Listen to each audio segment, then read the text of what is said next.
सुधी श्रोताओं, आइए श्री राम जन्मभूमि और 77 युद्ध इस धारावाहिक के द्वितीय सर्ग की चर्चा आज करते हैं। आइए, और इससे पूर्व हम सबों को सद्बुद्धि मिले, इसलिए माँ सरस्वती को प्रणाम और उसके बाद आज की चर्चा प्रारंभ होगी। माँ सरस्वती को कर प्रणाम, श्री राम को शीश झुकाता हूँ और सूर्य वंश श्री रामचंद्र जी की ये कथा दोहराता हूँ। तीसरी सहस्त्राब्दी आरंभ, आश्विन प्रतिपदा है नवरात्रि, 2058 संवत शुभ आरंभ है 21वीं सदी की पुण्यतिथि में रामचंद्र के इष्ट देव को करके नमन, लिखता सबको सद्बुद्धि मिले, श्रोता जन को करके वंदन।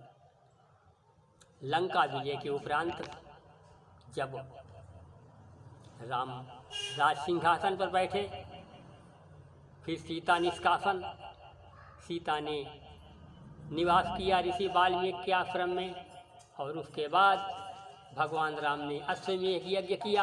यहीं से अपनी बात प्रारंभ करता हूँ। मर्यादा पुरुषोत्तम के 2 सुत लवकुश जिनके नाम हुए, पत्नी लवकुश जिनके नाम हुए, पत्नी बनदेवी कहलाई, वन में पुत्रों के जन्म हुए, लवकुश की माता जग जननी, मर्यादा पुरुषोत्तम की प्रिया, वो भूमि सुता क्षीरध्वज की बेटी है जिनका नाम सिया।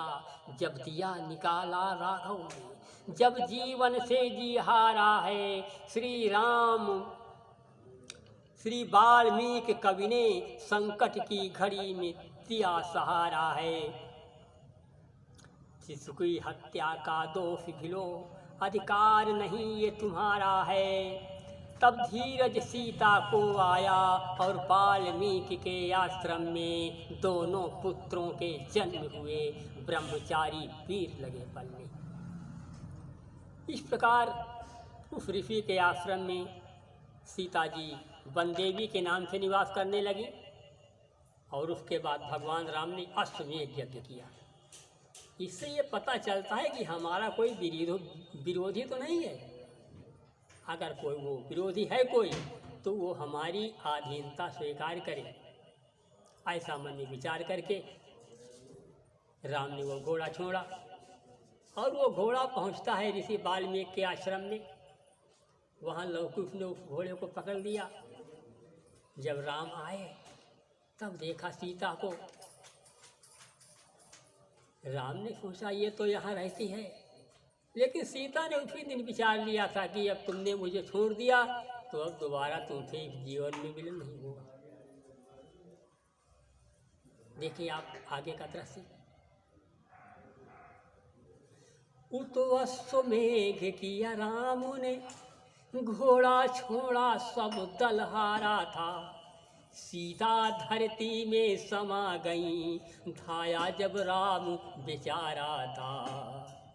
तो हा सीते सीते हा सीते, राघव अंतर चीत्कार उठा, धरती पर्वत जंगल सारा, सागर स्वर सिया पुकार उठा। नृप का कर्तव्य निभाने को ही मैंने तुझको त्यागा था, लेकिन सीता का पति राम तब से ही हुआ अभागा था। राम कहते हैं बहुत अच्छा किया तुमने, होनी थी पराजय एक, जब 2 नायक पाठ निभाया है, नायक राजा की विजय हुई, पति नायक हार पाया है। अब छोड़ के राजा का पद, राघव तुझसे मिलने आया है, नहीं क्षमा मांगने का अधिकारी, ठीक कुठार चलाया है। राम कहते हैं सीते, इतना अन्याय सहने के बाद भी, इतना बड़ा अत्याचार सहने के बाद भी मेरे विरोध में तुम्हारे मुख से एक भी शब्द नहीं निकला, मन में कहीं भी दुर्भावना नहीं आई। तेरा ये उज्ज्वल चरित्र युग युगों तक इतिहास में अमर रहेगा। अंतर के आंसू फूट पड़े, तू पत्नी पर मुझसे जीती, मम कीरत की कामना करी, अब अमर रहेगी ये रीति। तेरा चरित्र उज्ज्वल, क्या कहते हैं राम कि तेरा चरित्र उज्ज्वल, युग युग तक युग के कविगण गाएंगे। समझूंगा पश्चाताप उसे जो दोषी मुझे बताएंगे। कुछ समय बाद सुत को दे राज्य निज लोक को फिर प्रस्थान किया, जलता तन जल की राहों से निज प्राण प्रिया के पास गया, मानो आंसुओं से बुझ न सकी जो ज्वाला दिल में धधकी थी, पाने पत्नी का प्यार पति ने शीतल सरयू स्वर नहीं दी। मानो बिरह की ओर ज्वाला बुझ नहीं सकी और अपने पत्नी को पुनः पाने के लिए राम ने सरयू नदी में छलांग लगा दी और वहीं जल समाधि ले ली। बस आज की चर्चा इतनी ही, शेष आप सुनेंगे अगले भाग में। नमस्कार।